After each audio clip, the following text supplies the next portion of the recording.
What's up everyone, Darcblade here with a bit of a news video for Overwatch. Now this is regarding the Ana patch, or patch 1.5 I believe, but it's only covering the console versions, as the PC have had this patch available for some time now. However, yesterday it was released on PlayStation 4, with the Xbox One getting it a little later. So what is included in this patch? Well, it includes new features, general updates, hero balancing, user interface updates and bug fixes. But first, regarding the features, it adds a new support hero to the roster, Ana. Now there are loads of videos on her going into more detail here, but she is a support sniper, able to both heal her team with the sniper rifle and damage the enemies. She also comes with a few utility abilities to aid her team in combat. Of course, when the time comes, I will go into a Agents of Overwatch video for her. But it's great that we're getting our hands on the new hero, finally, for us console players anyway. Now, the general updates that come with this patch, in terms of gameplay, if a match goes into overtime for more than 20 seconds, the fuse will now start to burn down more quickly, meaning that overtime should go on for less time. Players also now respawn more slowly during overtime. The time has been increased by 2 seconds. This is because there have been a lot of feedback regarding overtime, and not a lot of players are happy with it. Anyway, moving on to competitive play.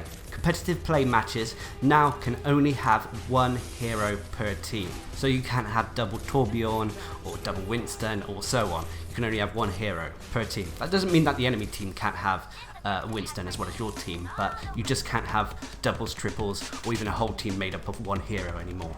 Personally, I've always been in favour of this change, but that's just me, because I know some players do like the double compositions, but I like the variety in having unique heroes, you know, one of each type on a team. Anyway, a few miscellaneous general updates. They've added Ana as an AI controlled hero in Practice vs AI, Play vs AI and Custom Game modes. The timing of Zenyatta's Rapid Discord trophy and achievement has been made more lenient. This was quite a difficult one to get, and I must confess that I still haven't got this one. So I'm glad that this has been changed. Next, targeted teammates now respond by saying "I'm with you" when players use the group up communication. And finally, they've renamed 5 sprays to avoid duplicate titles. I should also mention, referring back to Ana as a new hero, they've added 2 new trophies and achievements related to this hero. Next, moving on to hero balance updates. This is quite a big one. Firstly, a general update is that self-healing abilities now charge ultimate abilities. As a result, some of the hero's ultimate costs have been adjusted. For example, with Bastion, his configuration tank ultimate cost has been increased by 10%, but this because he can self-heal, and thus it shouldn't make too much of a difference. Next, moving on to D.Va, her defense matrix has been completely redone. It now has a decreased cooldown from 10 seconds to just 1 second. But it comes with a new resource meter. This meter will deplete while the defense matrix is active, and then recharge when it's not in use. When using defense matrix as well, it's just simply a case of holding down the button, although there is a toggle option in the menu under D.Va. Defense matrix has also been reclassified as an alternative fire, and now bound to the secondary fire button by default. I must confess that when I turned on the game and started playing D.Va, I was a little bit confused why I couldn't activate Defense Matrix, not realising that it had been changed to the secondary fire key, which on D.Va prior to the patch I had assigned to something else. With D.Va, they've also changed her self-destruct ultimate. The ultimate cost has been decreased by 15%. The explosion delay has also been reduced from 4 seconds to 3 seconds, and the explosion no longer damages D.Va, the player who activated it. This is great all round for D.Va, especially because she is personally one of my favourite characters as well. The developers, Blizzard, said that D.Va was not being selected as often as other tanks, and thus that is the main reason behind these changes. Anyway, next moving on to Lucia. His sound barrier ultimate cost has increased by 10%. Again, this is probably to do with the self-healing factor. Next is Mccrea, his Peacekeeper. It now maintains full damage at long distances, but will deal less damage at extreme distances. This is going to make him far more deadly and more viable at medium and long range encounters. With Mercy, her damage boost, this effect will no longer stack with damage bonus provided by other Mercies. Also, her Resurrect, the ultimate charge cost, has increased by 30%. This is quite substantial, but again I think this is due to the self-healing change. Next, her movement is no longer prevented during the activation of her Resurrect.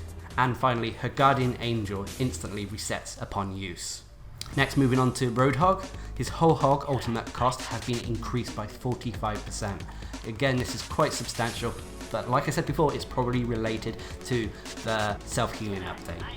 Next, with Soldier 76, his heavy pulse rifle, the spread recovery will begin after a short delay rather than instantly, and his tactical visor ultimate cost has increased by 10%. Next, moving on to both Symmetra and Torbjorn. Both of these have had their turret damage reduced by 30%. Now I believe this change is exclusive to consoles because these two characters, especially Torbjorn, was causing problems because aiming with a controller is not quite as accurate and responsive as a mouse and keyboard, which the PC users have the advantage of. So in order to balance things out, they've reduced their turret damage. I knew the Torbjorn nerf was coming, but I wasn't aware of the Symmetra one. And finally, moving on to Zenyatta. He's had a lot of changes. His base shields have been increased by 50, so he now has 50 health and 150 shields. His primary fire weapon damage has decreased from 45 to just 40. His alternative fire weapon damage has increased though from 35 to 40. His Orb of Discord and Harmony, the projectile speed has been increased from 30 to 120, and finally his ultimate Transcendence, the movement speed has now doubled upon activation and the healing amount increased from 200 to 300 per second. So Zenyatta was the least picked of the support characters, and Blizzard wanted to address that by making him much more viable as both a damage dealer and a healer. Next, moving on to a few user interface updates. Firstly, under gameplay options, the mid-match tips can now be toggled on or off. So that's the tips that pop up when a player dies. Next, under social features, certain commendations will now appear less frequently during end of round voting. For example, Zenyatta's Transcendence healing or Zarya's projected barriers applied. Next, moving on to bug fixes. In general, the hero gallery now remembers the last hero you were looking at and will properly highlight that hero when returning to the gallery. They reduced the chance of larger projectiles like Hanzo's arrows and Zenyatta's orbs to hit targets around corners. They fixed a bug that prevented Overwatch music from playing on escorts and assault escort maps if the payload was nearing the final checkpoint. They fixed a bug that caused the payload is nearing its final destination music to continue playing even after the match was over. They fixed another bug where the display settings weren't always saved after restarting the client. They addressed another one where sometimes the wrong player level would appear in the social menus. They fixed an issue that would sometimes cause visual healing effects to appear on the wrong hero whenever multiple heroes attempted to pick up a health pack. They fixed an issue that would sometimes cause different heroes' victory poses to clip into each other. And finally, with the general fixes, they fixed several lighting issues with the kill cam.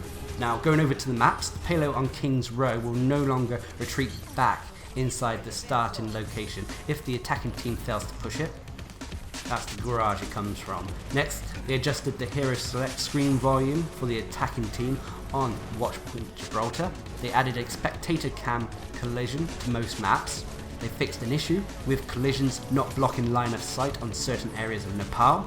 They addressed an issue with player collision across multiple maps. And finally, they fixed an issue with the ambient lighting and shadows across multiple maps. So lots of little changes and adjustments here. Now moving on to the heroes. Firstly, they fixed a bug that prevented friendly hero dialogue not being audio over long distances as intended.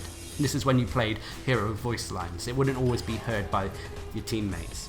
Next, they fixed a bug that caused D.Va to sometimes ignore player collisions when summoning her mech, because you're supposed to damage people when you summon the mech down on top of them. Next, they fixed several bugs where Mei's Ice War would persist in the game world even after the player switched heroes or left the game. Next, they addressed an issue with Mercy's staff beam disconnecting from its target if the player quickly switched between healing and damage beams, or when facing away from the target at the same time as the switch. Next, they fixed even more bugs that allowed the Reaper to shadow step to unintended locations. I've actually seen this. I've seen a Reaper get inside the enemy spawn before. So this one definitely needed addressing. Next, they fixed a bug that sometimes caused Reinhardt's barrier field to get stuck in the on position if the player used the toggle barrier settings. Next, they addressed a bug that sometimes caused Roadhog to accidentally chain hook targets standing behind him. Next, they fixed a bug that caused Winston's barrier projector shield to ignore the sound effect volume setting. They also addressed a bug that caused Winston's melee attack during Primal Rage to inconsistently hit targets in range. I have actually wondered about that, so I'll have to test that one. And finally, they fixed a bug that sometimes caused Zarya's alternative fire to scale incorrectly with her damage boost modifier. Doesn't say if it's incorrectly as in it did too much or too little. Finally, with competitive play, 2 fixes. Firstly, they fixed a bug that sometimes caused players not to be able to rejoin games, and finally, they fixed a bug that caused the top 500 icon to incorrectly display for certain players in various places throughout the game's UI. So as you can see, lots of changes with this massive patch on top of the new character. I'm really looking forward to testing out all the new characters they've adjusted, see how they work. But if you want to read the patch notes, I'll leave a link down in the description below. Like I said, this is only really for the consoles. The PC have already had their Anna patch for quite some time now, as well as being able to test it all on the Blizzard PTR. Unfortunately, as I said at the start of the video though, there is no word at the moment when the Xbox will get this patch, but I am sure it's going to be sooner than later. Anyway, I'd love to hear what you think about this patch and the new character, so leave a comment down below. And until next time, I've been Darcblade, bringing you a patch information video for Overwatch. Hope you enjoyed the video, thanks for watching, subscribe and like for more.